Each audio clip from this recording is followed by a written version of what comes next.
আসসালামু আলাইকুম। কেমন আছেন সবাই? আমি আছি আপনাদের দোয়া আলহামদুলিল্লাহ। প্রথমেই বলে নিচ্ছি দয়া করে সবাই একটু শেয়ার দিয়ে দিবেন। কি যুগ আসলো রে বাবা! স্ত্রীর প্রতি খুব, পরনারীর প্রতি লোভ। কি যুগ আসলো! হায় রে হায়! যাই হোক, মূল কথায় ফিরে যাই। এখানে কিছু কিছু নারীরা আছেন যে নিজের স্বামী থেকে বেশি অন্যের স্বামীদের প্রতি লোভ থাকে বেশি। আবার কিছু কিছু পুরুষ আছেন যে নিজের স্ত্রী থেকে অন্যের নারীদের প্রতি লোভ বেশি। এই যুগের মধ্যে এগুলাই চলতেছে।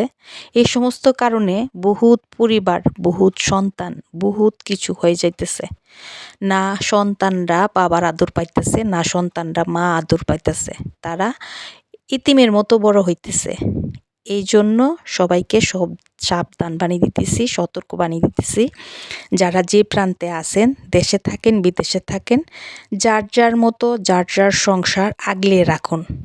যার স্ত্রী যেরকম সে বিশ্বসুন্দরী হোক আর কালো হোক, আপনার মতো করে যদি আগলিয়ে রাখেন, ১৬ আনা হক দিয়ে থাকেন, তাহলে সেই মেয়েটা কখনোই কোনো খারাপ পথে পা দিবে না। আর কিছু পুরুষ আছেন নিজের স্ত্রী যতই সুন্দরী থাকুক, পরনারীর প্রতি খুব লোভ থাকে। নিজের স্ত্রীর প্রতি খুব থাকে, পরনারীর প্রতি লোভ থাকে। এই সমস্ত চিন্তা বাদ দিয়ে পরকালের চিন্তা করুন। মরার পরে কিছু একটা গিয়ে জবাব দিতে পারবেন, সেই চিন্তা করুন। সব কিছু বাদ দিয়ে আমাদের মরতে হবে, মরার পরে জবাব দিতে হবে। জবাব দেওয়ার পরে যে কী হবে সেগুলা মাথায় রেখে সেভাবে চলুন। এত ভালোবাসা ভালো না, এত পরকীয়াও ভালো না।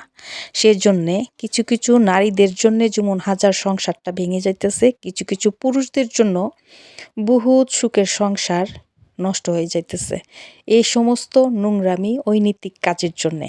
এই যুগে যত বেশি কিছু কিছু মহিলাদেরকে বলতেছি, আমাকে ভুল বুঝবেন না, আমাকে ক্ষমা করবেন, আমি সবাইকে উদ্দেশ্য করে বলছি না। কিছু কিছু মহিলারা আছেন চোখ ছাড়া কিছুই দেখা যায় না, ৩ বাচ্চা ৪ বাচ্চার মা। তারা কি করে, স্বামী একদিকে যায়, অন্যদিকে অন্য ঘরের সংসারের পুরুষ নিয়ে আসে সময় কাটা। স্বামীদের কাছে এমনভাবে উপস্থাপন করে বাপের বন্ধু সাজায় নিয়ে যায়।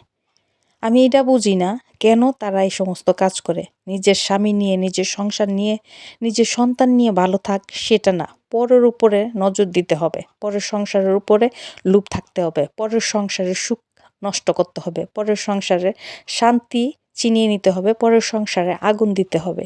এই যুগে এগুলাই হচ্ছে এখন, মানে খুব কম্পিটিশন। সেজন্য বলতেছি, যারা যেখানেই থাকেন যার যার সংসারের প্রতি খেয়াল রাখেন। বিশ্বসুন্দরী হোক আর কালো হোক, স্ত্রী স্ত্রী, স্বামী স্বামী। তার জন্যে স্বামী আর স্ত্রী দুজনের মতো সুন্দর করে সংসার করার জন্যে, সুন্দরভাবে চলার ফেরা করার জন্যে অনুরোধ করতেছি। সে একটা নিজের বাড়ির মেয়ে অন্যের বাড়ির মেয়ে কি নদীর জলে ভেসে আসছে? তারও তো একটা স্বপ্ন থাকতে পারে, তার একটা আশা আকাঙ্ক্ষা থাকতে পারে, তার একটা চাওয়া পাওয়া থাকতে পারে, তার শখ আহ্লাদ থাকতে পারে। সমস্ত কিছু বিসর্জন দিয়ে একটা ছেলের দিকে তাকিয়ে থাকে, তার স্বামীর দিকে তাকিয়ে থাকে, তাকে আগলিয়ে রাখবে, তার আদর সোহাগ ভালোবাসা দিয়ে তার মতো করে সুন্দর করে তাকে গুছিয়ে নিয়ে পুতুলের মতো সাজিয়ে সংসার করবে। কেন সে সমস্ত একজনকে দিয়ে হয় না? যে স্বামী সুন্দর করে নিজের মতো করে সাজিয়ে নিয়ে থাকে তাদের সংসারটা সুখী হয়। আর যে সমস্ত স্বামীরা পরনারীর প্রতি লোভ থাকে তারা কখনো বিশ্বসুন্দরী এনে দিলেও তার আর লোভ যাবে না, তাদের লোভ আস্তে আস্তে বাড়তে থাকবে। এই সমাজে এই ধরনের ঘটনা প্রায়ই হইতেছে, দেশে হোক আর বিদেশে হোক, যাই হোক সবার জন্য দোয়া করেন যেন এই সমস্ত খারাপ চরিত্র মেয়েদের থেকে যেন সংসারগুলা বাঁচে, এমন খারাপ চরিত্র ছেলেদের থেকেও যেন অনেক অসহায় মেয়েরা, নারীরা সংসার জন্য টিকে থাকে।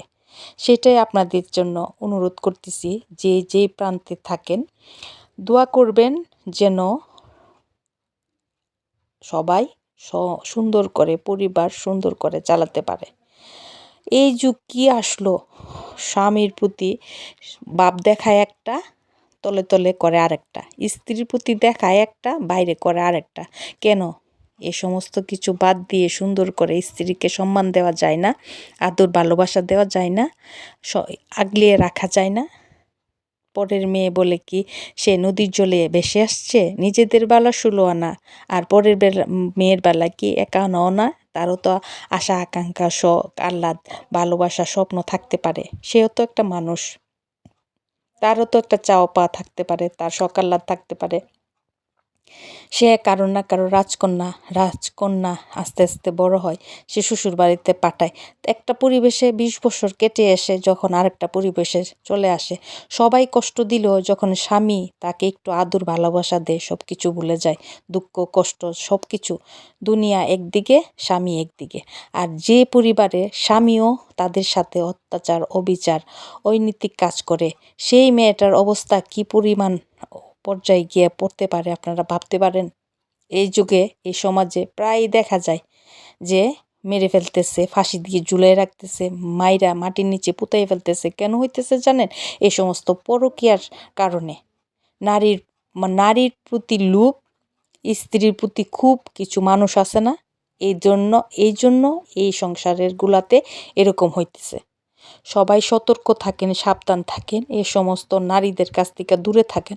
আর এই সমস্ত পুরুষরাও, যে সমস্ত পুরুষরা দেখবেন অতিভক্ত চুরির লক্ষণ, সে সমস্ত পুরুষদের কাছ থেকেও সাবধান থাকবেন। তারা খুবই ডেঞ্জারাস হয়। তাদের মন মানসিকতা দেখায় একটা, ভিতরে থাকে আরেকটা। তারা বহুমুখী মুখোশ পরে রাখে। বাইরের সমাজে তাদের মতো ভালো লোক আর কোথাও খুঁজে পাবেন না, এত নম্র ভদ্র শিক্ষিত, এত ভালো। কিন্তু তাদের যে আসল চেহারা, আসল রূপ, যারা কাছের মানুষ তারাই দেখতে পারে, চিনতে পারে, বুঝতে পারে। এই যুগটা এখন খুবই ভয়ানক যুগ।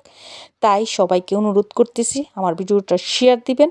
আর যার যার পরিবারের লোকজন, ছেলে মেয়ে বউ, যারা যেখানে আছে, দেশে থাকুক আর বিদেশে থাকুক, যত কাজের ব্যস্ততাই হোক, তাদেরকে সময় দিবেন, তাদের খোঁজখবর নেবেন, তাদের পাশে থাকবেন, যেন সুপথে থাকে, সৎ পথে থাকে, ও পথে না যায়, কুপথে না যায়, এই সমস্ত খারাপ লোকদের চক্র না পড়ে, খারাপ পথে না যায়। সেই জন্য সবাইকে অনুরোধ করতেছি।